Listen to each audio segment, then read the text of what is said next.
Back at it. Figure it the fuck out. Back in this episode, bitch. whatever, you know? whatever. So fresh and so clean. Got a little change coming in. You know, don't worry about it. I might come back Grizz again. So Facts. And here we go. You know, we got plenty to talk about, like always. One of the first questions I wanted to break off, ask my man Kaseek here, is just to get right into it. What is success to you? Oof. Success has so many different variants to it. But for me personally, that's a good question because I'm definitely caught off guard. I want to say a deep one, definitely a deep one because every day I kind of wake up feeling different. But I know the bottom line is that success to me is being able to really be able to take care of my family the way that I want to take care of them. Being a provider, being a leader, being a mentor for my children. And I guess if I can get that major bare minimum, I'm already succeeding. So I guess I like how you instantly you didn't put a monetary value on it. Success was more about, you know, again, the family. Yeah. What you can provide and, you know, what you can achieve. They say, you know, like when you wake up, I'm not sure about you, but when I wake up in the morning, I always try to make my bed because it's like the first accomplishment that you make of the day. It's like the easiest accomplishment. And if you make that one accomplishment, you're already ahead of the game. I'm already doing these things. Like I am doing the fatherly thing. I am constantly being the mentor. I am constantly providing for them. So when I wake up, I'm already successful. Yeah. And that's a great thing. I mean, I would match that too. Success is, I don't have the family, I don't have the kids yet, but it's the same thing with my family. I love to see them win, the people around me, and inspiring people. That's what real success is.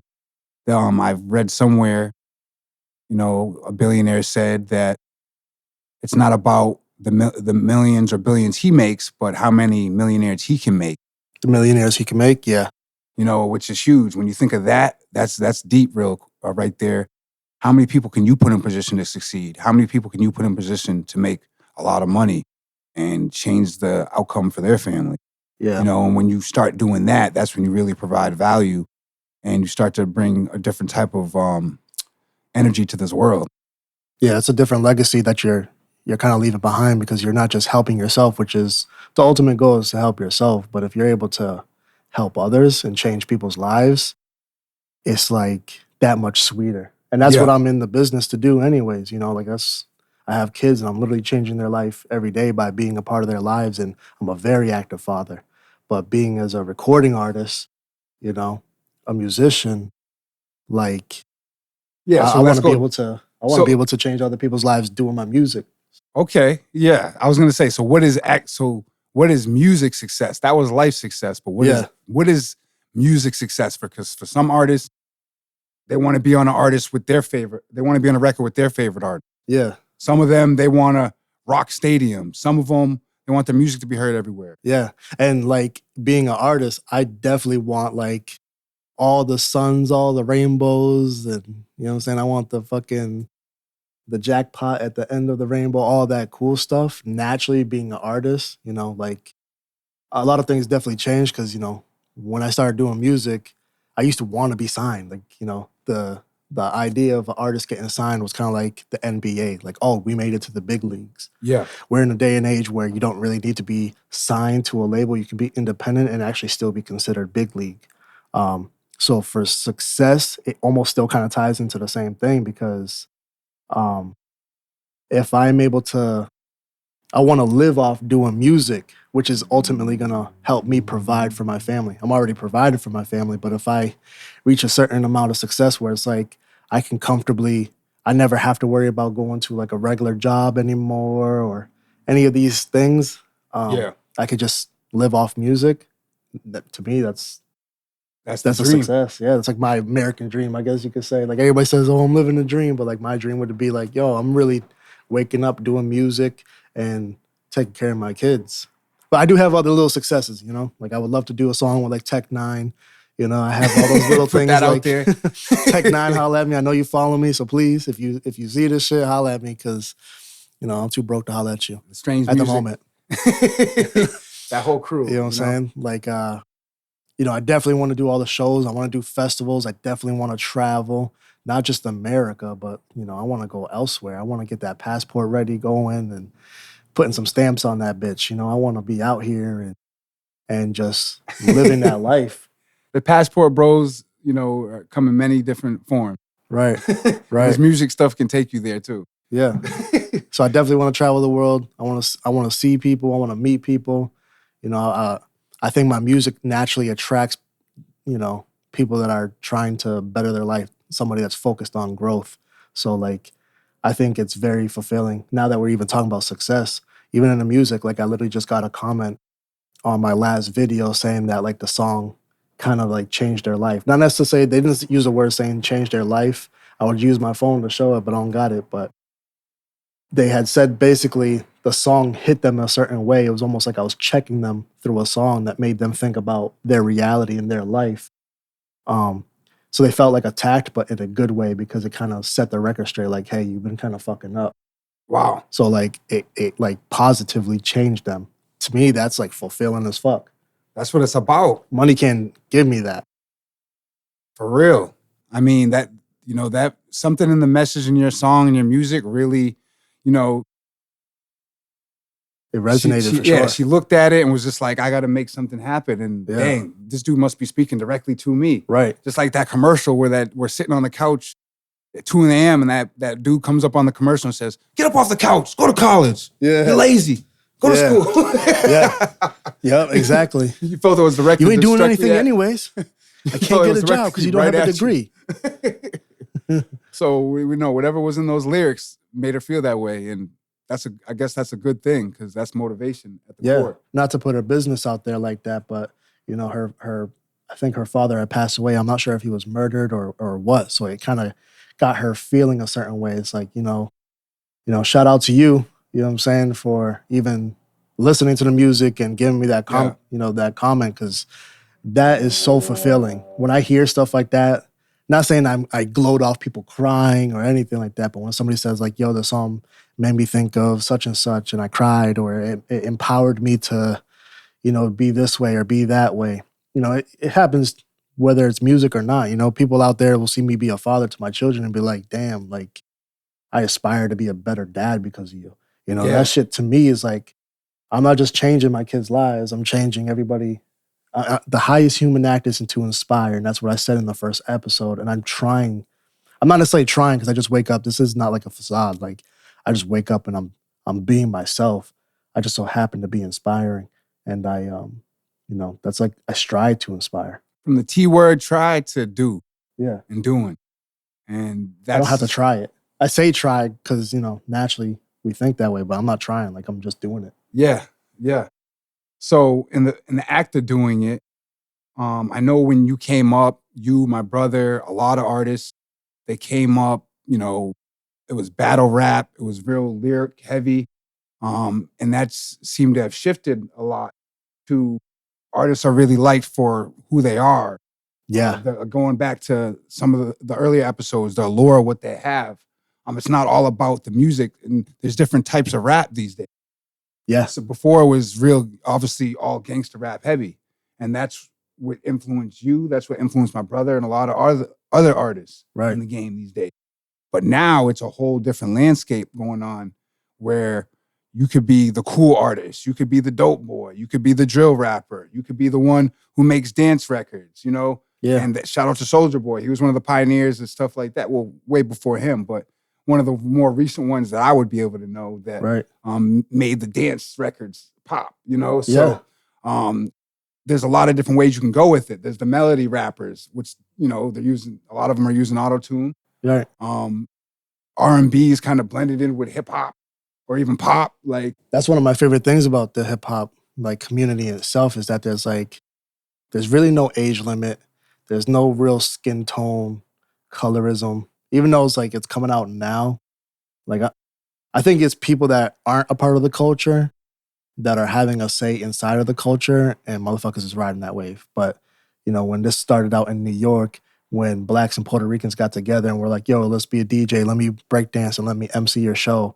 Like, nobody was really looking at it. Everybody was just looking at, we're having fun, we're having party, and like we're literally just a gumbo pot of each other.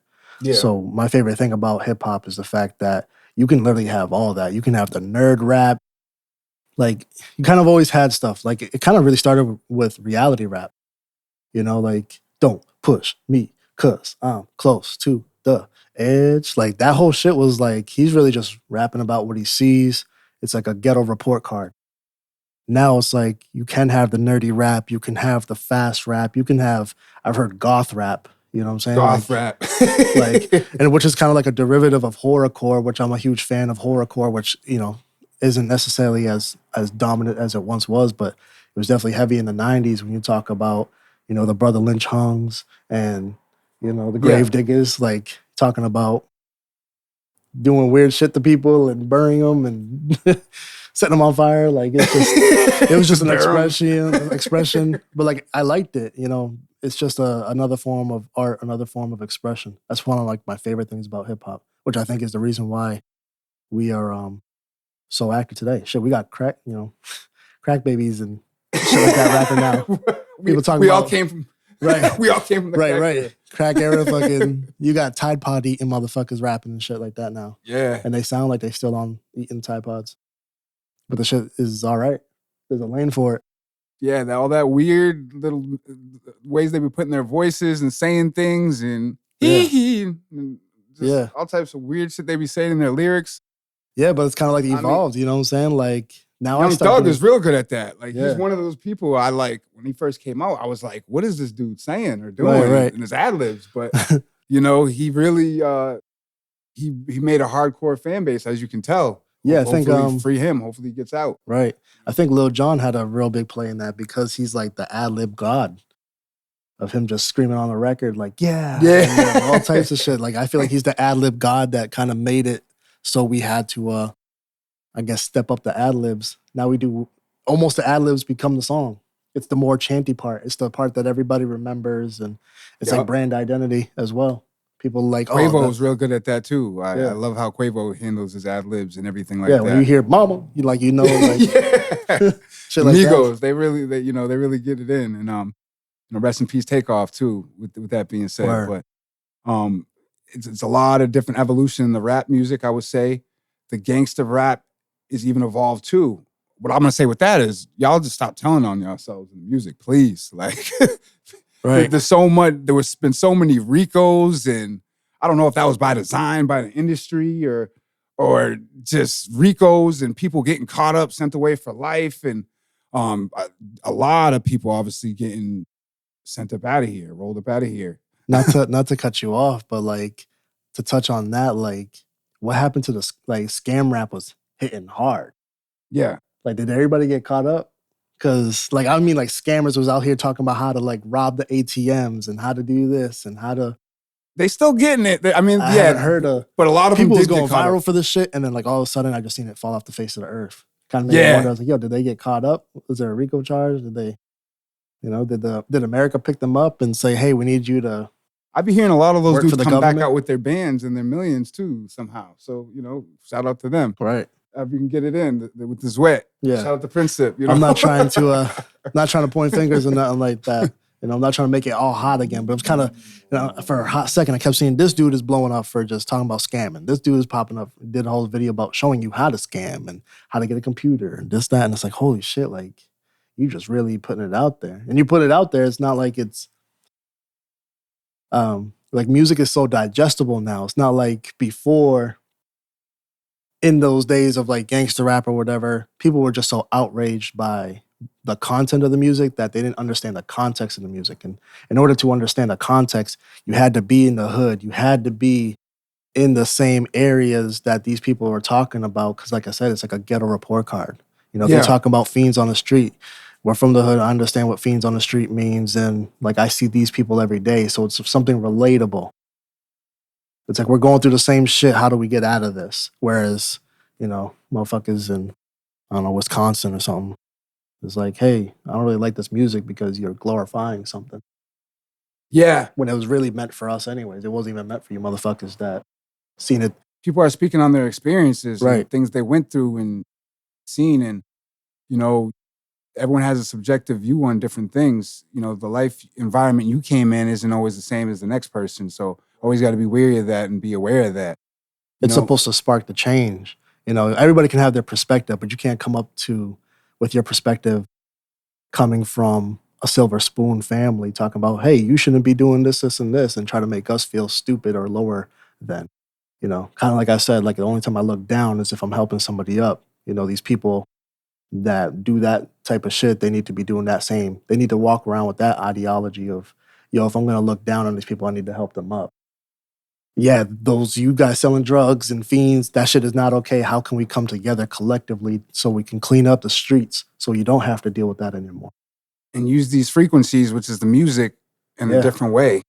You know, as you grow as a man, you figure that out. Hopefully, that this music is frequencies, and that's one of the most important things in the universe. So, if you're playing with the right frequencies, you can get people to do a lot of different things in a positive way or a negative way. So, just be very wary and be very aware of that power that you have when you're making music.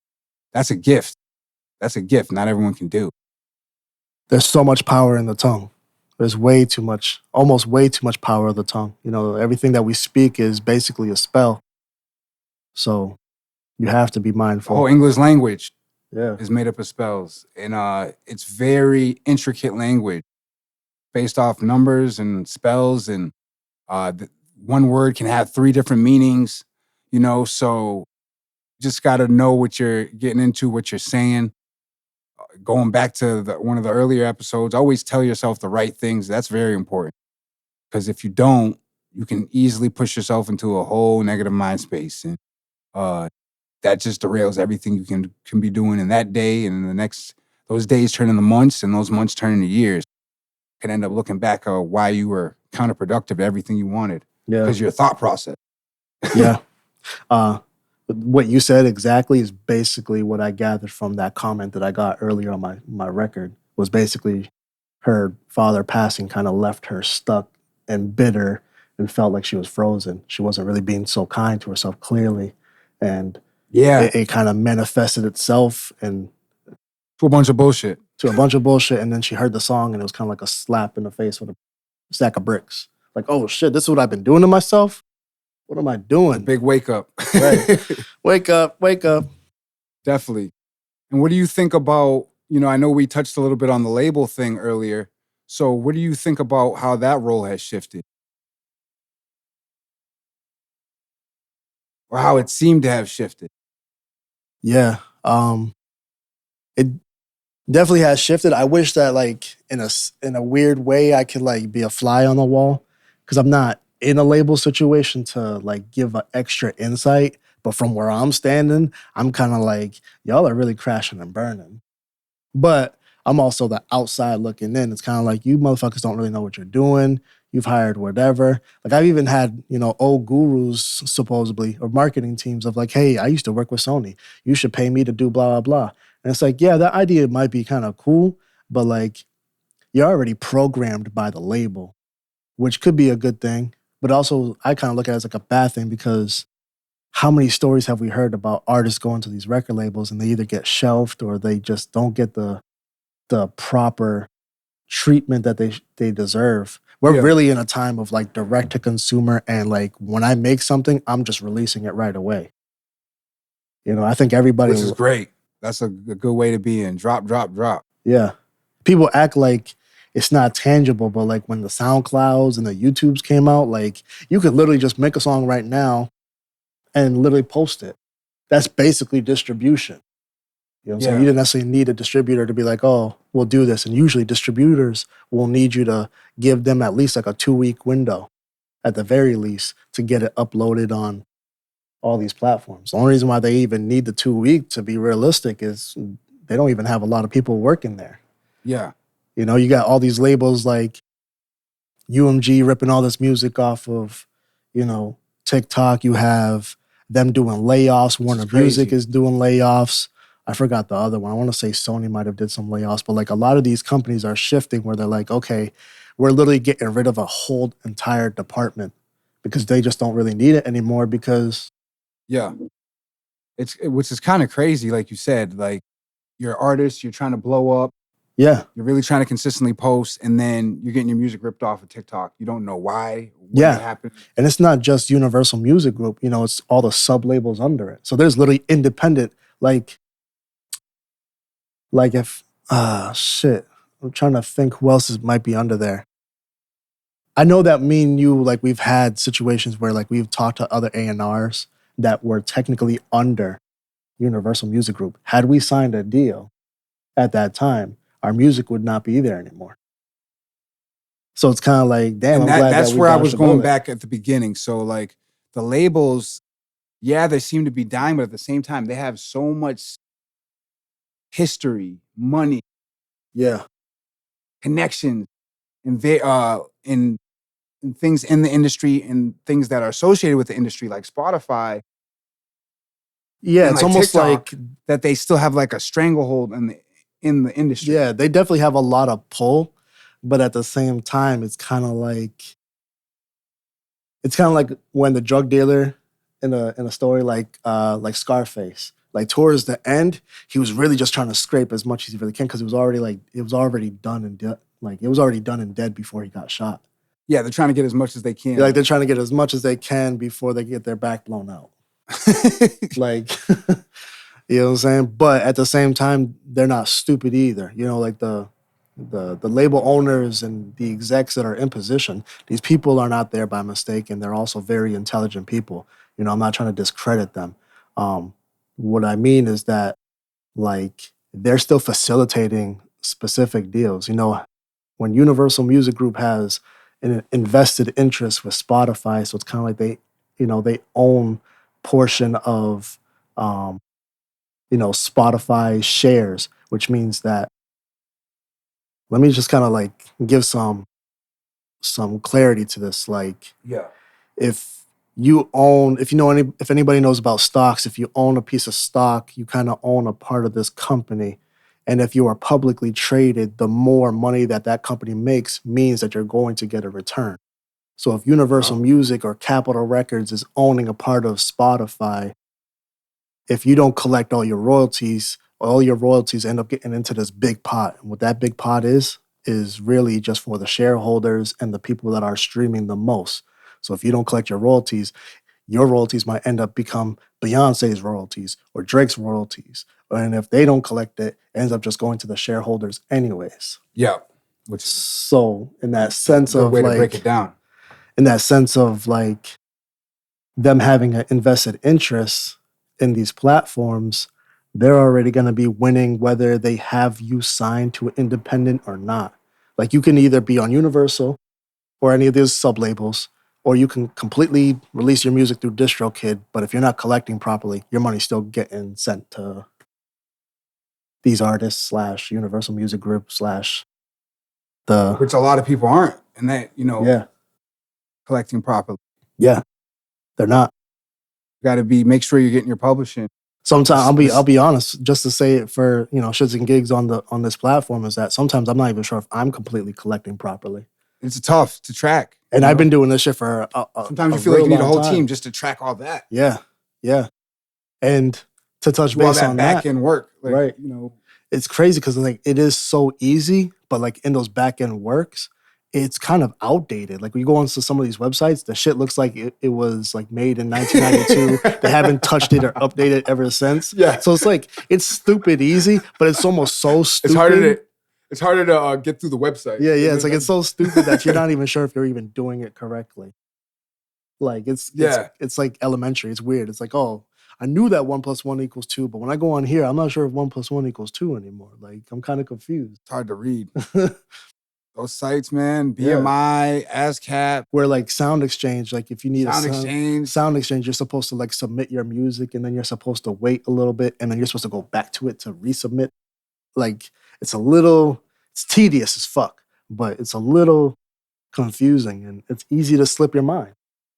And just to go, back a little bit, That's for another the people thing. who are really on like a little bit on rookie mode, ASCAP, BMI, those are the PROs, the Performing Rights Organization. Right. And you typically go with BMI or ASCAP. Those are like the big dogs. Yeah, those And are like the American ones. There's still CSAC. They also have some European ones, which actually collect separate. Some like the ASCAP BMIs, depending on your situation. I'm not sure if they completely collect all that. That's why you get with a publishing company like a Song Trust, a Cobalt, or even a TuneCore publishing to help you collect those royalties as well. But those are two separate royalties as well. Yeah. Yep. Then you can go into a whole nother royalty, which is sync licensing and Yeah. the sync royalty. Yep. Which also gets paid back into all of those with your publishing. Definitely your ASCAP or BMI. You could definitely, they still send those checks in there as well because there's multiple royalties within one thing. Yep. Like most distributors, the royalties that they're paying are simply for the streaming part of royalties. But this is why the music business is kind of weird because we still consider our songs, like they're still referred to in this business as slaves. So you look at a song as a slave, and if you duplicate this slave, now you have multiple songs, even though it's a digital copy and you're not physically seeing more than one slave, basically. It's one slave being pimped out, and you have different royalties that come in for it. You get the streaming royalty, then you get the mechanical royalties, you get the sync placements, radio, the broadcast royalty, like all that stuff it almost sounds the same, which almost it is, but each one has a different figure attached to it that gives you money. Like you might get a penny over here, but you might get 5 pennies here, 10 cents here. This might pay you $1. Either way, if you're not collecting it correctly, you're literally leaving money on the table. And you're not leaving money on the table that you can collect. You're leaving money on the table that you might be able to collect within 6 months to a year. But if you don't collect it, it's going in that big black pot that I'm telling you about that ends up getting shared with the Drakes, the Beyoncés, the shareholders. Which is, I didn't know that part of things about the shareholder for the big art shareholder.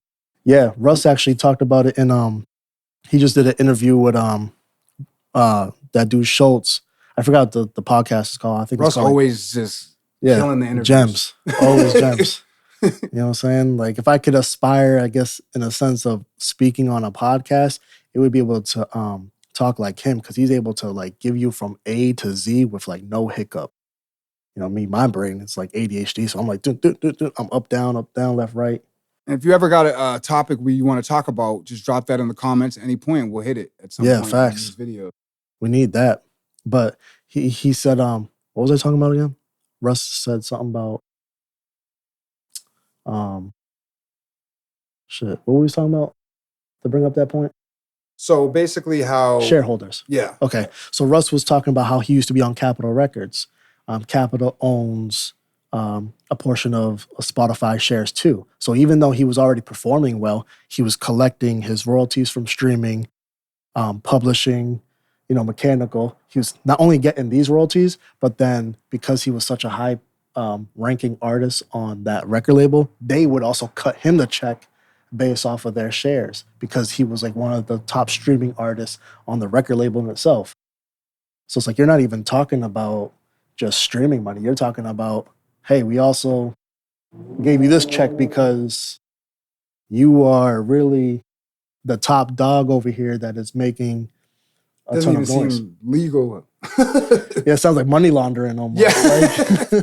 Like what? Like Monopoly, motherfucker. Like and it obviously gives people more an incentive to blow up and create these relationships.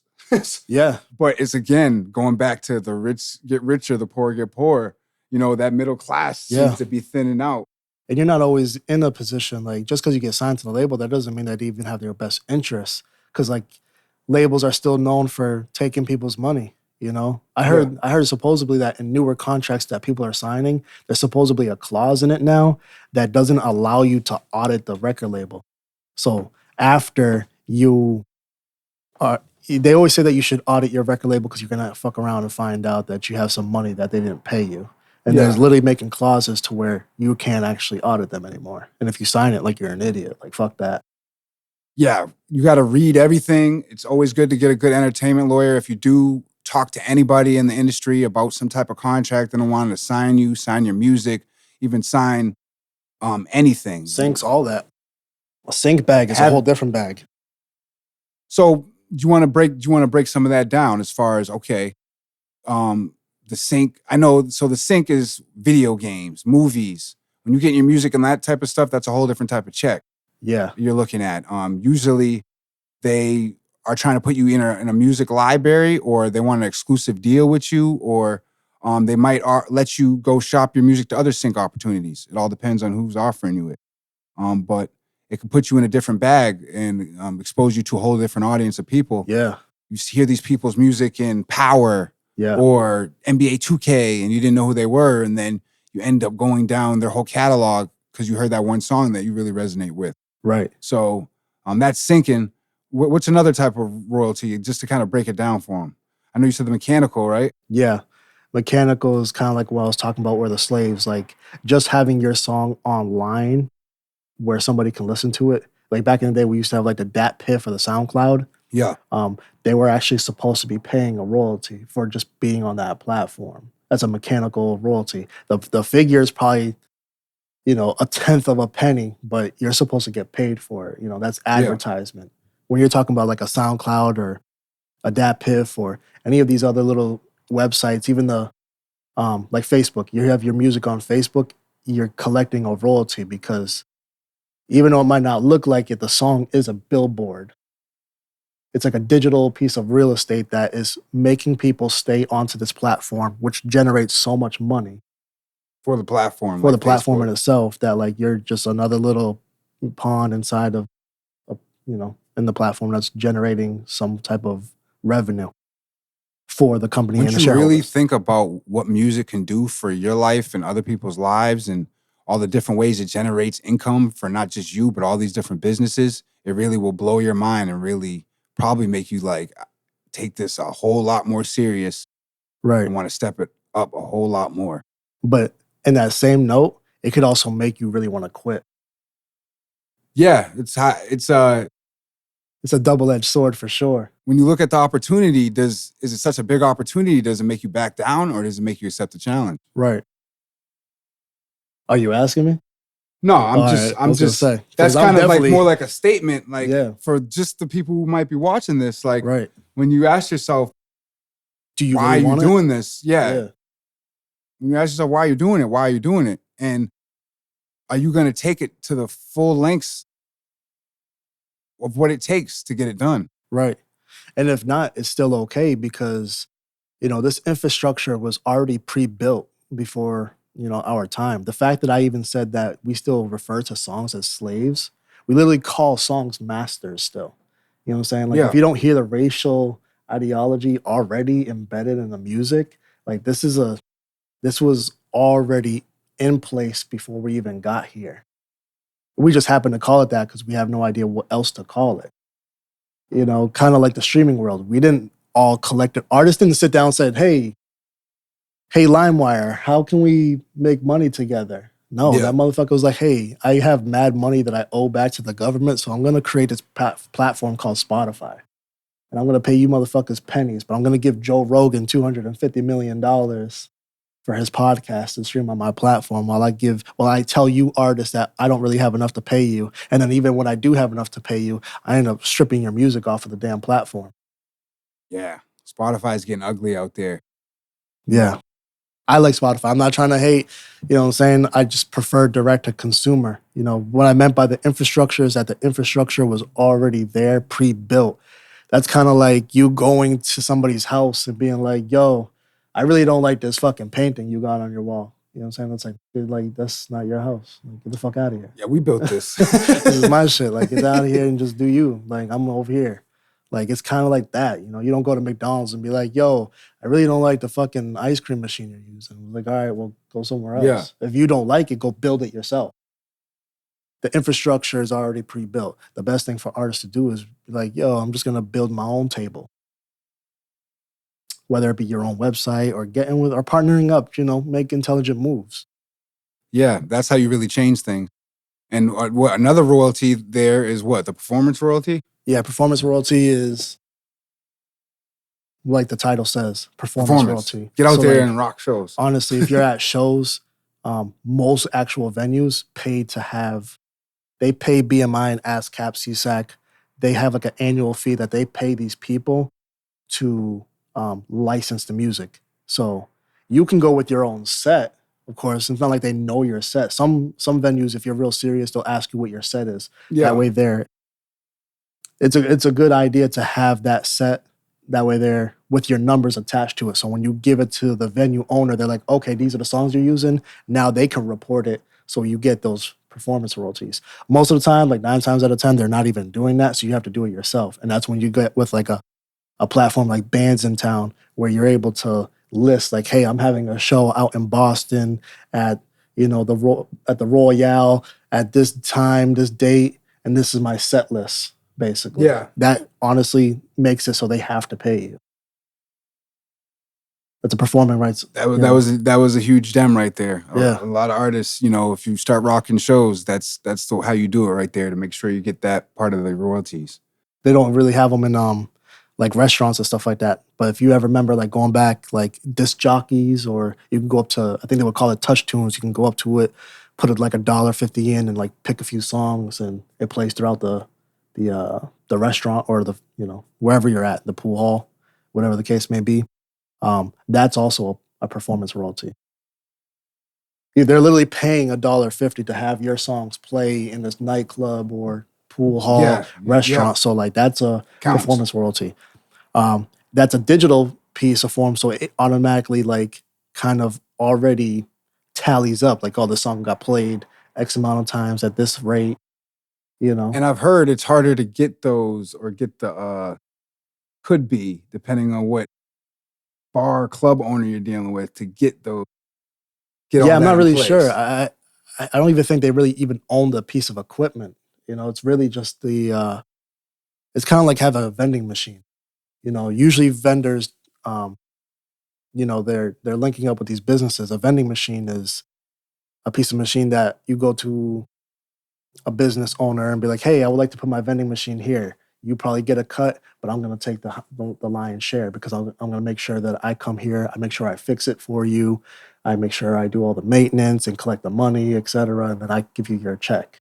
Um, so it's kind of like a win-win. Like if you're in a tire shop and you're kind of hungry, instead of walking around trying to find food, it's kind of nice that there's a Dorito bag inside this damn vending machine. Yeah. Essentially, touch tunes and stuff like that is the same thing. It's just a vending machine of music. Okay. So like it could probably be hard, but I don't know. I've seen other people have success with it.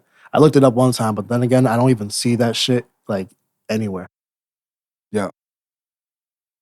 Because most people nowadays, you just plug in the aux cord. Who has a Spotify account? Who has the Apple Music account?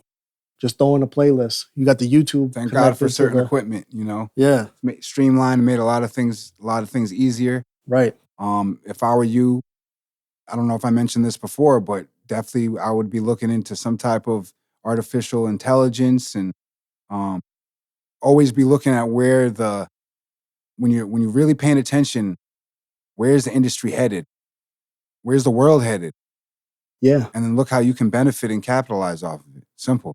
Don't look too hard with a magnifying glass, kind of want to zoom out a little bit and look at it for, the bigger picture. And it's not hard to, backdate. We have Google. We all have Google. As soon as you say something, motherfuckers is on there trying to, what is blah, blah, blah, blah. Yeah. Like we have the Googles, we have the tools we need that we could literally look this shit up and see what has been a pattern. It's kind of easy to see it. Yeah. Like when a platform's telling you what works, look at that, read it, pay attention. When they're telling you, oh, I think Reels would do good for your profile. Dang, maybe you should start really getting in, cranking out some Reels. Or if they're telling you, oh, I think you should make longer videos. Maybe you should look at and make longer videos. Right. Just pay attention to the signs. They're usually right in front of our face. But if you got to get a little bit of tunnel vision and zone in tune out a lot of all the noise and the mess around you to kind of get to the main message sometimes. A lot of times we ignore it too. I've been one to ignore it. So, it doesn't really pop up by accident. Nothing really happens by coincidence. It's really right there in front of your face to show you.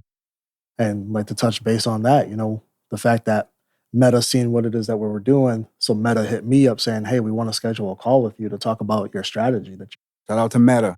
And I didn't even know that. Zuck, baby. I didn't even know that, I didn't even really know if anybody was even working at Meta anymore. Like, I don't know what the hell's going on with that. Like, it's confusing to me. I've sent in multiple support tickets before trying to figure out my accounts and whatever. And I never really heard back nothing. Now they're like, I had a whole phone call with them telling me that we were literally on fire. We were doing good. Yeah. And a better content strategy. Even though I was listening and hearing what, the lady was saying, because she was kind of telling me that maybe I should post a little bit less. But at the same time, I'm like, I don't really want to post less. The platform is literally created to post. Run it up, baby. I want to run that bitch. Shout out to GGF. Right. Facts. I want to be able to post like every time. I want to post at 8, 10, 12, 1, 3, 5. We're going to find a way 6, too. 8. We'll find a way. We're going to come with 10, some posts at you. Right before I knock out at 12. I want to post. I want to keep posting. But I do understand the algorithm isn't whatever. And let me go a little bit deeper on what he's saying right now for anyone who might be unaware. All the posting, all the articles, all the things you do as an artist, as a business man or woman, that is, in this day and age, the social media age, that is SEO, search engine optimization. You will be feeding yourself and organizing all the different content that you make. It'll be going right onto the thing we use every day, Google, YouTube. It kind of shows the world who you are and what you're doing. And the more of that is social proof that you have, the more opportunities you're going to get from various things, whether you're doing music, whether you're doing podcasts, whether you're trying to promote your business. When people have more social proof, they're more liable to keep doing business with you and to keep referring your business. So keep that in mind. Right. Now, and he's not saying social proof like a facade, like you should be buying likes or views or anything like that. Social proofing as in the SEO part of things. Because it's just because you posted it from your account, that doesn't mean that it's automatically going to post up in Google. Like, it still might be kind of hard to find these things. So using the proper hashtags or using the proper like strategies to make sure that whatever you post is in fact linked to you and everything that you do and everything that you represent as a brand. That way when you Google it, it's like, oh, this person he's doing a podcast, he's doing mixing, mastering, he's an engineer, he's a rapper, he's got videos, he's like, it all lines up in synchronicity. Your social profiles, they should try to have the same username across, have some type of uniform, so people can find you on everything pretty easily. Your brand, have that all synced up. Your brand, again, should be something that you really love, and that is something that stands for what you stand for. If not, why did you build the business? Why did you build the brand? This is another thing that is just, it's beautiful. It's something that we get to call organic traffic, organic advertisement, because people drive by this bear every day on Main Street. And there's a then they go stoplight. in, they look into GrizzGangForever. What is Kaseek doing? What is Ben Grizz doing? What is Tyrant doing? Right. These boys are doing it. How can we lock in with them? It's not even just a free traffic. It's the fact that there's a stoplight. So at some point, multiple times a day, you're going to be forced to stop and look at it. Yeah. And that's something that, like, if you can build something genius like that, that's going to bring you traffic and organic engagement at all times, and build a funnel. Different pages, different businesses, brands, all leading back to the same thing. And that creates a synergetic effect there, which you're gonna witness as we roll this out. We like to kind of test the experiment and test the information as we give it to people. But as you see us roll this out, you'll know exactly where it came from, figuring it the fuck out. Nice. And to touch base on that, real talk, if there's artists watching it, that might not understand, or businesses that might not understand what SEO is, but from an artist standpoint, it's almost the same thing as what metadata is. And metadata, if you are in the studio, you know that a song has to have the title, the artist name, the ISRC, the UPC, everything that ties to it, so that when you share it with other people, they kind of identify that, oh, this song has a thumbprint. This is like the thumbprint of the song. SEO is essentially the same exact thing, Yeah. just in a digital world. And that's how you figure it the fuck out. And it's huge. And when you got a team, like we also referred to before, you guys posting about each other, doing things with each other, you guys all have your own clout, own things going on. That just leads to more SEO. So it's a good thing, you know, get with the people who you really rock with and can really do some business with and get it done. Facts. But yeah, you know, we did more figuring it the fuck out today. We're going to be doing a lot more tomorrow and every day moving forward. We're coming at you with plenty of information. Stay tuned in with us and we'll see you on the next one. Figure it the fuck out. Let's get it.